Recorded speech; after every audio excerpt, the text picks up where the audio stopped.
네, 안녕하십니까. 김 선생의 서울 이야기를 전하는 강사 김효입니다. 이번 시간에는 양화나루에서 근대의 물결을 타다라는 제목으로 말씀을 드려보도록 하겠습니다.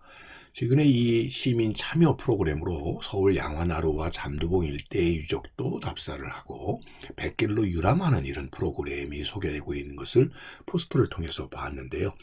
이런 프로그램이 마련되게 된 배경을 한번 오늘 따져보도록 하겠습니다. 이 경주 오후도로를 보게 되면 오늘날 이 합정동 지하철역 가까이에 있는 이 양화진, 양화나루 일대를 지금 이렇게 표시를 해주고 있는데요.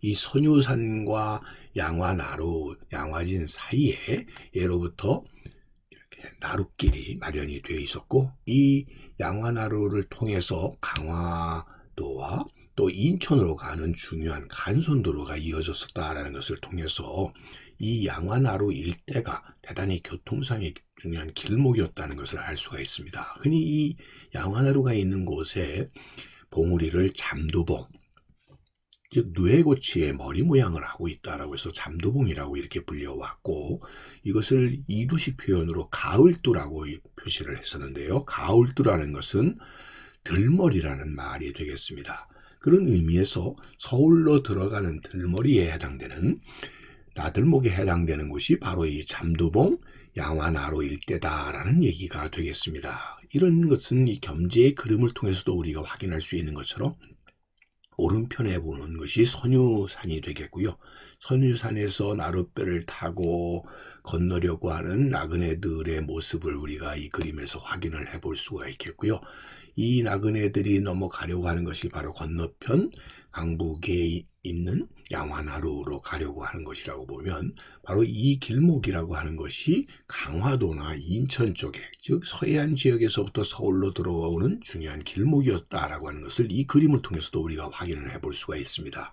즉 이 양화진이라고 하는 것은 서대문을 거쳐서 서울 장안으로 들어갈 수 있는 길목으로서 강화로와 인천 간로 에 해당되는 곳이 이와 연계되는 것이 바로 이 양화나루라고 볼 수가 있겠습니다. 이것은 마치 마포가 말년이나 아연을 거쳐 가지고 남대문 안쪽으로 들어가려고 하는 그런 길목과 더불어 중요한 이런 서울로 장안으로 들어서는 중요한 길목 역할을 했었던 것이 양화진이었고, 그래서 들머리 양화진이다 이렇게 정의를 낼 수 있을 텐데요. 바로 이 양화진은 근래 일제 강점기 때 지도를 보더라도 이렇게 양화나루가 있는 이 합정리 일대로 넘어오는 선유산 일대의 양화나루가 바로 그런 기능을 했고, 이 도로들이 강화도와 인천으로 가는 길목에 이 양화나루가 있었다는 걸 알 수가 있습니다. 그래서 오늘날 이 양화나루터 였었던 양화진 나루터 표지석과 더불어 그 안내판이 지금 잔두홍 밑에 이렇게 세워져 있는 것도 그런 이유라고 볼 수 있겠고요. 이곳 자체가 군사적으로도 대단히 중요한 길목에 되다 보니까 이곳에 군인들이 주둔해서 이를 통제했었던 양화지인의 터가 이렇게 현재 남아서 공원화되고 있는 것 또한 이곳이 상업적으로도 뿐만 아니라 군사적으로도 중요한 요지였음을 알 수가 있습니다. 그래서 양화나루는 군사의 진영의 역할을 했을 뿐만 아니라 운송기지의 역할, 뱃놀이의 기능 등 다양한 기능을 했었던 곳이 양화나루였음을 알 수가 있습니다. 1866년 소위 병인 양효가 일어나게 되어서 강화도를 점령하고 한강 하류를 압박했었던 이 프랑스 함대의 침입이 이루어지게 되었을 때 바로 이 양화진 자체가 군사적으로도 중요한 기능을 했을 뿐만 아니라 한편으로는 이 천주교인들에 대한 박해, 소위 처형이 이루어지게 된 장소이기도 했었고, 그래서 이 병인 박해 이후에 이 잠두봉이 절두산이라는 좀 끔찍한 이름으로 이렇게 새로운 이름을 갖게 된 것 또한 이곳 자체가 우리나라의 근대화 과정에서 중요한 이런 갈등이 이루어졌었던 장소이기 때문에 그러하다라고 보시면 되겠습니다. 당시에 천주교 박해 과정에서 이루어졌던 모습을 기록했던 이런 그림 등을 통해서 이를 확인해 볼 수가 있겠고요. 그래서 오늘날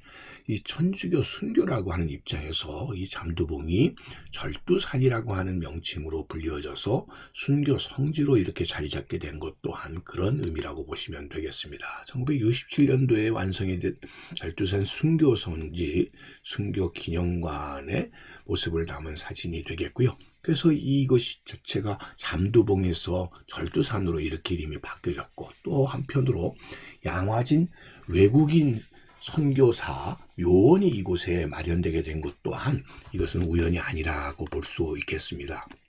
자, 그래서 이런 것들뿐만 아니라 1962년도에 이곳에 오늘날의 양화대교인 제2한강교가 이렇게 건설이 되게 되었고, 이곳을 통해서 중요한 길목에 해당되는 인천을 거쳐서 들어오는 사람들이 이곳을 통할 수 있게 됨으로써 교통상의 중요한 다리의 기능이 이렇게 이루어지게 된 것 또한 이 양화나루 지역이 중요한 나들목에 해당되었었던 전통이 이어진 것이라고 볼 수가 있겠습니다. 그래서 양화나루였었던 곳이 오늘날 절두산으로 이렇게 이름이 바뀌어 나가는 과정 속에서 이곳이 이런 들머리로서 우리나라의 근대화의 중요한 갈등 공간이었었다는 것을 반증해 주는 것이고요. 그런 의미에서 양화진을 지켜왔던 이곳 군진터가 잠두봉 양화진에서 절두산 순교성지 혹은 외국인 선교사 묘원 또 한강 역사공원 등으로 이렇게 다양하게 불려지게 된 것도 근대의 들머리였기 때문에 그러하다 이렇게 볼 수가 있겠습니다. 오늘 이 시간은 양화나루를 중심으로 해서 이루어졌었던 이런 근대화로서의 들머리로서의 기능에 대해서 오늘도 꽃밭을 가꾸는 김 선생이 말씀드렸습니다.